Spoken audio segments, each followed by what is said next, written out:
All right, we got to do it. We just got to do it. I can't take it anymore. Every person on the internet is suddenly a UGC creator, and the amount of propaganda I hear about UGC ads as the key to success in Facebook is driving me insane. And so it's time. We've got to go through this. This video's the UGC bullshit meter. We are going to start at the bottom. We're going to talk about 4 different categories of UGC, which for those of you that don't know is user generated content. Okay, there you go. That's the acronym. So what we're going to be talking about today is the U in user and who it actually represents and which part of it is total BS and which is the elite highest level of this craft, because there is versions of it that are there are versions of it that are incredibly powerful, and then there is total and utter nonsense. Okay, at the very bottom, this is anything in red is no go. This is like, you've got to look yourself in the mirror and decide, is this legitimate? Should I be doing this? And this is the newest piece. This is where I've seen this come up recently. This is AI generated fake people saying fake things. Okay, this is real. I have seen this. There are entire products that are built around the idea of being able to generate people that look like humans saying things that are totally made up and not real at all to deceive the customer into thinking that that is a real human offering a testimonial on the use of a product. And this is where we're headed, down this path with AI sort of storming to life. But this is the ultimate utter nonsense that you as a brand have got to check yourself if you are putting out into the world fake humans saying fake things. That is the ultimate worst version of this UGC world thing that is occurring. And it happens. That is a real thing that is occurring. So this is, we're going to call this like level 1 bullshit. Level 1. Okay. Level 2 is probably the most proliferated version of this. Actually, no, we're going to go 5 levels here. There's actually a sort of level in between here. This is, okay, this is you as a brand in a studio faking UGC in a studio with actors, people you paid to show up on a set that you control, fake UGC in a studio with actors and no disclosure. Okay. And then you run the ad as if you create a bathroom studio and you've got someone there that you paid to show up. You wrote the script, you make them read it about your product, and then you run it and present it as if it was a user created ad and there's no disclosure at all. That is just insane. This should be eliminated from our industry. People should be fined for doing this. You cannot and should not misrepresent the idea that that is a real customer with no disclosure in the ad. Okay. And I want to we're going to draw a line here in a second of like, this is going to represent the line of credibility of like everything below this line. We're going to call this the line of credibility. Line of credibility. Okay. Everything below the line is no good.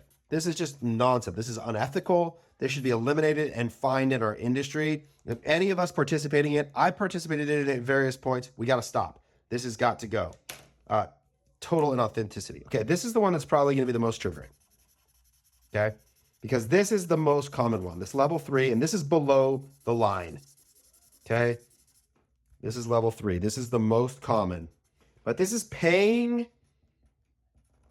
influencers. Cannot put this term in quote because suddenly anybody with an Instagram account is an influencer, and micro influencers is a made up term. It's not a real thing. Paying influencers to pretend they love your product. Again, no disclosure that it's paid. Again, I'm going to say no disclosure.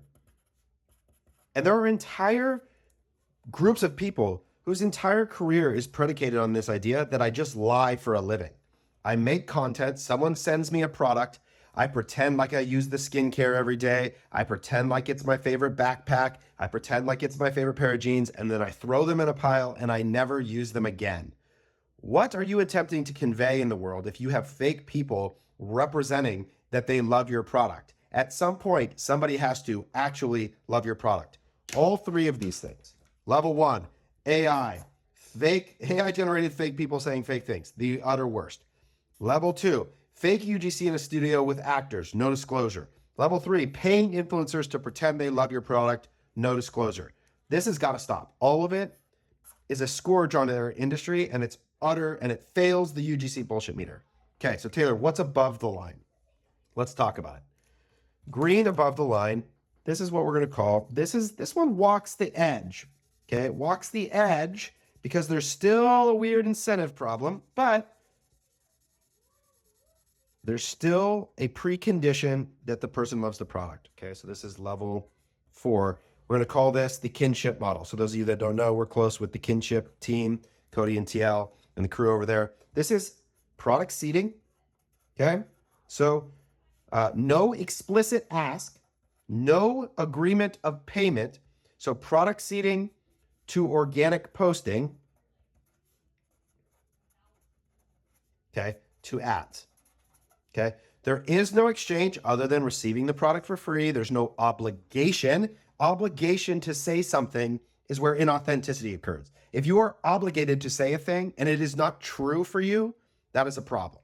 Okay, so product seeding to organic posting to ads. Okay, that is just above the line, and I think it represents, in the short term, if you're a new brand who has no customers and so therefore cannot depend on the next layer of this that I'm going to describe, this is, I think, the best option for an authentic version to give customer or influential people the opportunity, and creators the opportunity, to make your product or to post about your product and share with no obligation, and then soliciting those organic posts that you're able to use to promote the brand. Okay, that's level 4. But the ultimate goal here, and what I think is the actual representation of what most brands are pretending to represent, but is actually the gold standard in UGC, is actually not UGC at all. There's a new term here, okay? This is CGC, okay? Customer generated content, okay? This is the pinnacle. This is level 5. This is what we should all be striving to share stories of. That's what testimonial is intended to represent. A testimony is your story of an experience with a product. And if you didn't have an authentic experience with the product, you didn't pay for it and have an actual genuine opinion solicited from using the product, then you are below the line. But CGC, and if you want an example of this, go look at Bamboo Earth's ad account. Everything that is in Bamboo Earth's ad account is a genuine customer. So their sequence is they buy the product. Okay. For a while, we used an app called Caro. They've since shut this down for God knows what reason, and somebody needs to fill this, where we would upload our customer library into the app and see all of the Instagram accounts of our customers. So we could see which of our customers are creators. But remember the order. It's not creator first, then customer. It's customer first, then make them a creator. Okay. Buy the product. We reach out and we pay them for the asset, pay for their genuine story. Okay, we just simply say, hey, we notice you bought, and we can see, not only can we see their following count, but we can also see which products they've ordered, how many times they've ordered it. So what you're looking for are talented creators that have bought your product a lot of times. And if so, you're going to ask them to tell their story. And this is also where you'll get, the reality is that authenticity, you can sense it, you can smell it, you can hear it.